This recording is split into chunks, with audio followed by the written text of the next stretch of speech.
안녕하세요, 김영수입니다. 신동엽과 금강 마지막 이야기는 신동엽 12로 잡았습니다.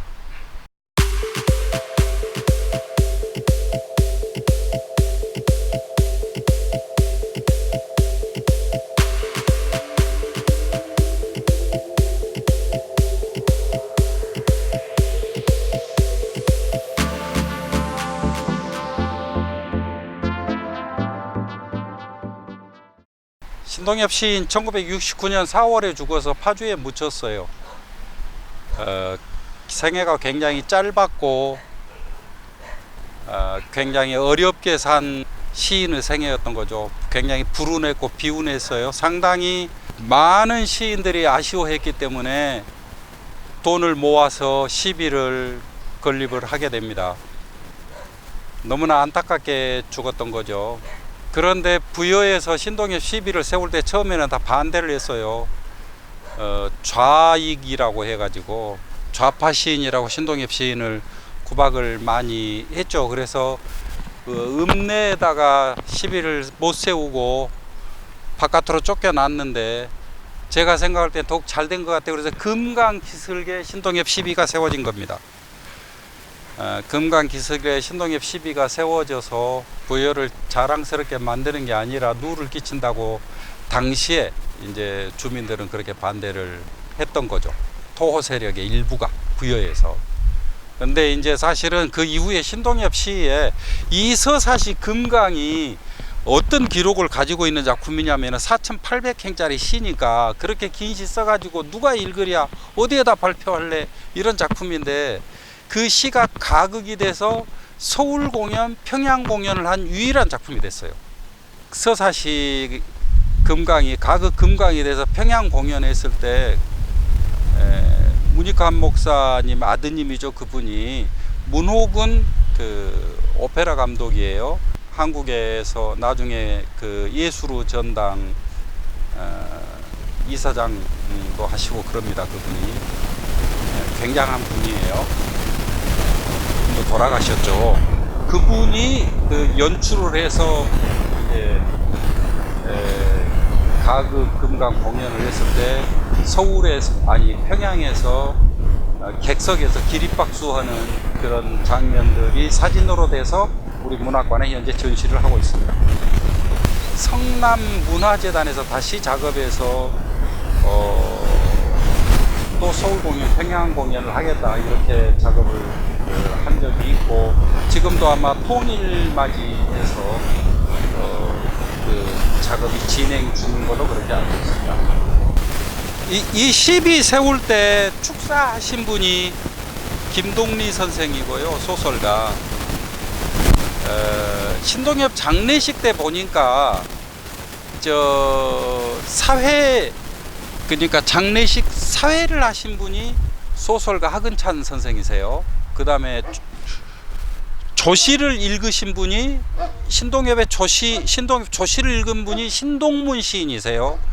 신동문 시인은 신동엽을 녹두장군이라고 그렇게 불러요.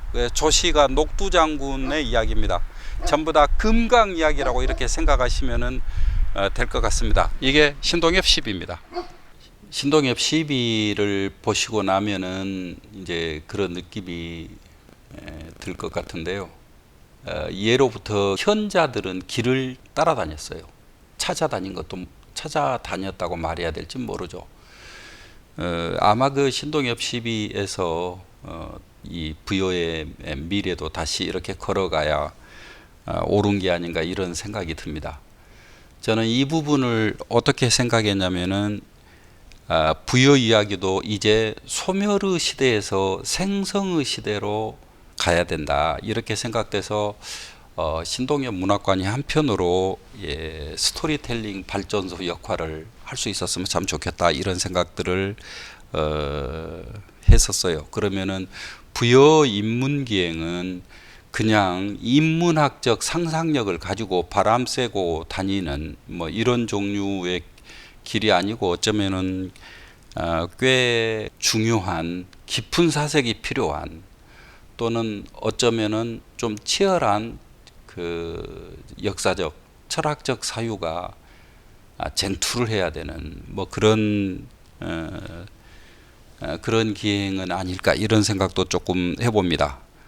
제가 생각할 때 부여에서 우선 가장 필요한 것은 그 서사적 공정이 필요할 것 같고요. 스토리들이 이제 전부 재구성돼야죠. 저 지배자가 각색시켜 버렸던 부분들을 원상 복귀시켜서 저 구성해야 된다고 생각합니다. 제 생각에 고대 수도에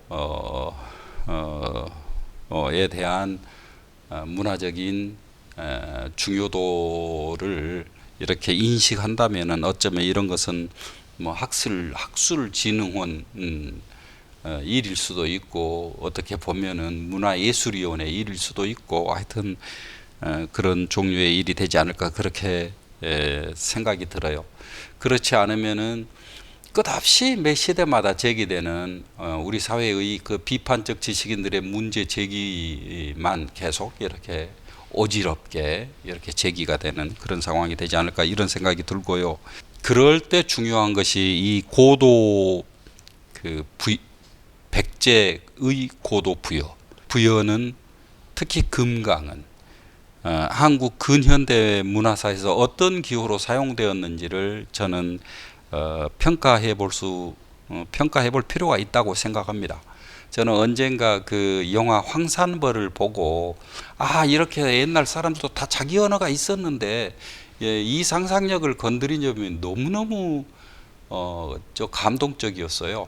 지금에라도 각종 드라마에서 충청도 사투리는 어떻게 사용되는지 제가 옛날에 읽은 시 중에 김웅수라고 하는 시인 중에 충청도 사설이라고 하는 시에 어떤 구절이 나오냐면은 충청도 개구리야 이제 더 이상 멍청멍청 울지 말고 충청충청 울어라 막 이제 이런 노래도 읽은 적이 있습니다.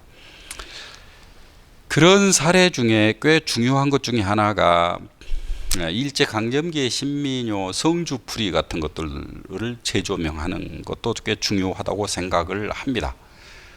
전에 내가 그 인터넷에서 한번 뒤져보니까 성주풀이는 저 경상도 성주 글자가 이름이 같다고 해서 경상도 성주 그 축제도 있고 그러더라고요. 사실은 낙양성 심리허의 그 높고 낮은 전무덤은 영웅호골이 몇몇이며 뭐 하여튼 이 노래는 정확하게 백제에서 노예로 낙양성으로 끌려갔던 백제의 영광을 누렸던 가졌던 이제 의자왕을 비롯해서 그 영웅호걸들이 그냥 정말로 그 종살이 하다가 묻혀서 초라하게 공동묘지에서 이렇게 사라져간 것을 그걸 보고 느끼는 그 무상과 허무감을 노래로 제가 그 이야기 했더니 어떤 분이 어라 만수 어라 대신이여에서 어라가 백제에서 왕을 그렇게 불렀었다고 얘기를 하더라고요.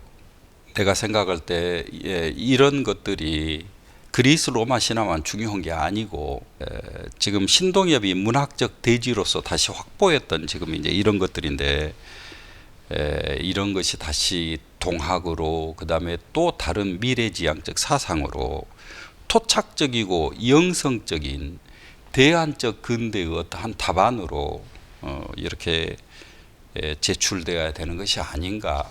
인문 기행을 한다는 것이 저는 그런 새로운 답을 찾는 기행이어야 되지 않는가 그렇게 생각을 해봅니다. 신동엽과 금강에 대한 이야기는 여기까지 하겠습니다. 감사합니다.